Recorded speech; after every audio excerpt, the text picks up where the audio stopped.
We've had to learn to deal with these sick fuckers that are saying this stuff, that are out there claiming that we're not real people, claiming that we're actors. We don't give a shit what you say. We're not afraid. It's a horrible thing to think that 17 children got murdered, but it's even more disturbing to think that the government would do something like this and present it as a real event when it's not.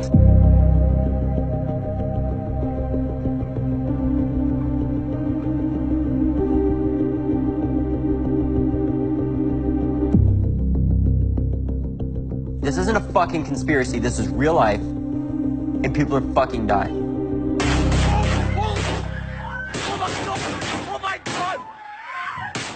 I got a text from Lauren that said, "Code red, active shooter, I love you, Mom." You know, your two children are okay after receiving a note like that and seeing all these other kids running every which way. It tears at your heart. I was holding my really close friend, Sam Deitch's hand, and I remember something she just kept on saying over and over. "I don't want to be another number. I don't want to be a number. We're going to be another number." She knew that at least 3 of her friends had died. She wouldn't know for the next 36 hours whether or not another one of her friends died who actually did. Knowing that as a big brother, you can't do anything about that, just made me so mad. And I figured I would use my speech and debate skills and my journalism skills, I guess you could say, to go out and speak. And my parents didn't want me to go. I told David, don't go back over there. He disappeared a few minutes, he comes back, he's got the camera, gets on his bike. I said, "What are you doing?" He goes, "I'm going to get my story." And he took off. David Hogg. David Hogg. David Hogg. David Hogg. David Hogg is here with me now. When I first started doing interviews, I wasn't nervous or anything, because I've done many interviews before with our own TV program, and I'd been doing that for the past 4 years basically. And talking to 5 million people didn't feel that much different. I was just talking to a camera. I was just pissed off. I wanted to make sure that something like this wouldn't happen again. My name is Tony Mead, and I'm the administrator of the Sandy Hook Hoax Facebook page. How I'm related here is that this is in my backyard. Did people die? I don't know. But I don't think that what happened here is a genuine calamity. There's something perpetrated here that defies logic, right? That I think was something done deceitfully to bring about political change. It's Sandy Hook all over again, if you ask me.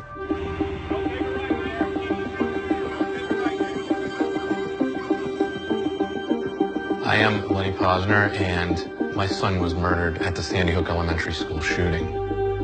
As a result of that event, online conspiracy theories started to brew.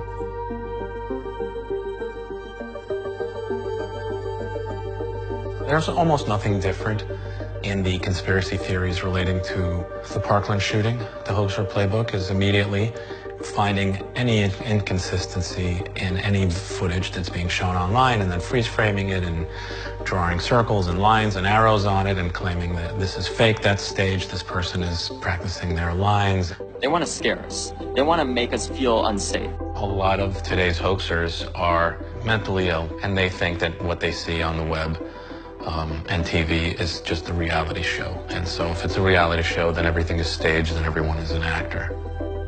Television is the David Hogg channel now. He's on everywhere. And I know scripted PR when I hear it. One of them went into a bathroom in the same, I believe in the same hallway as the shooter. Oh, hold on. One of them went into the same bathroom, I believe, as the hallway shooter. That's called a soundbite. And I was re-saying my sound bites to sound as eloquent as possible. I wasn't reciting my lines, I was reciting my heart.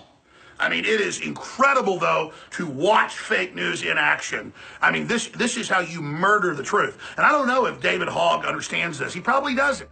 I tweeted the lovely man that is Alex Jones. I wanted to come on and actually debate him, but then I realized some of the stuff that he was saying, which was the exact same stuff that he said about the Sandy Hook survivors, saying that they were actors. Then we see footage of one of the reported fathers of the victims, Robbie Parker, doing classic acting training where he's laughing and joking and they say, "Hey, we're live," and he goes, "Oh." And maybe that's real. I'm sure it is. He's doing that exact same stuff, and knowing that he had done that before I wasn't going to give him time of day. We didn't say you were a crisis actor and believe this happened. We just pointed out that you're an admitted actor and journalism student and said that you're anti-gun and that you're being fed talking points.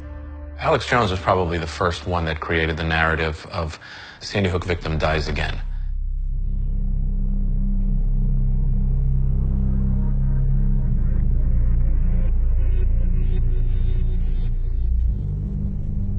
That InfoWars short news article was then echoed thousands of times online.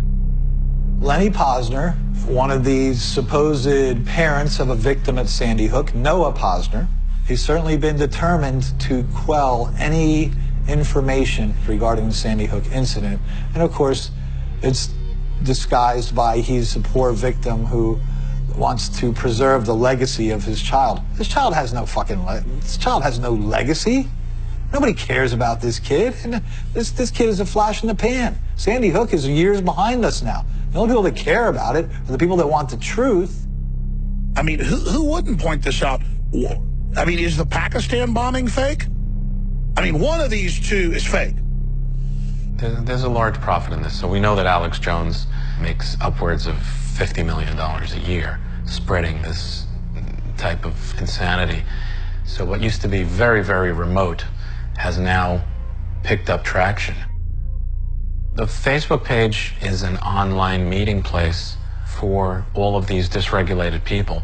They post images of victims and of children and people related to tragedies, and Facebook has not done anything to deal with this hate group.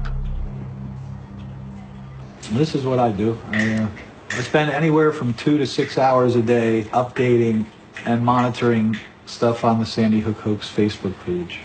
The only time over the past 5 years that I've felt like I might want to just step away from this investigation is when I realized how much of my life it's consumed with the hours and hours that I've invested into this research. It's obsessive, you know? But I am sort of the central nervous center of this. I also look at other posts. Mom of anti-gun poster boy reports threats to FBI. Rebecca Baldrick says she contacted the FBI this week because the threats against her family have continued to appear on Facebook. What does that mean? Continue to appear on Facebook. What, is she scrolling through Facebook looking for a threat? How does a threat appear on Facebook? Does that make sense to you? Poor Mrs. Baldrick, mother of David Hogg, who's not even a victim. He's a spokesperson. So poor David Hogg's mother is being threatened on Facebook. I looked at my account and it said I had like 172 comments, and I normally have 4. Most of them have been very general and just kind of hurtful, but there was one that talked about David's birthday and that he's going to be killed on his birthday, and that really, really bothered me, and I notified the FBI. This man, my friends have just gone after, which seems to be the most effective strategy.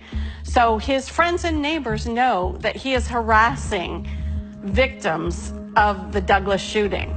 And it's just ridiculous that he thinks that he can put all this out there on Facebook and we're just gonna lay down and take it. Well, let me tell you, you fucked with the wrong mama bear.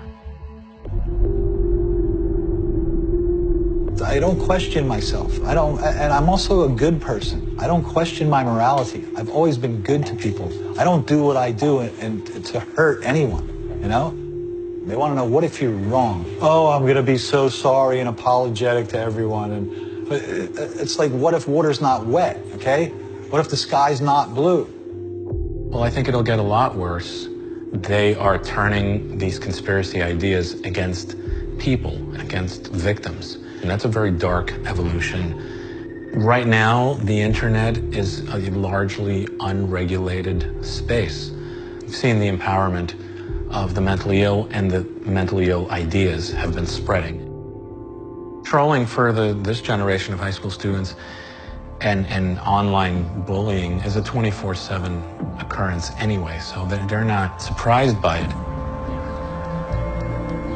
Part of the reason why I spoke up so soon after wasn't because I was mentally stable, wasn't because I felt like I had grieved enough. I hadn't. I still haven't.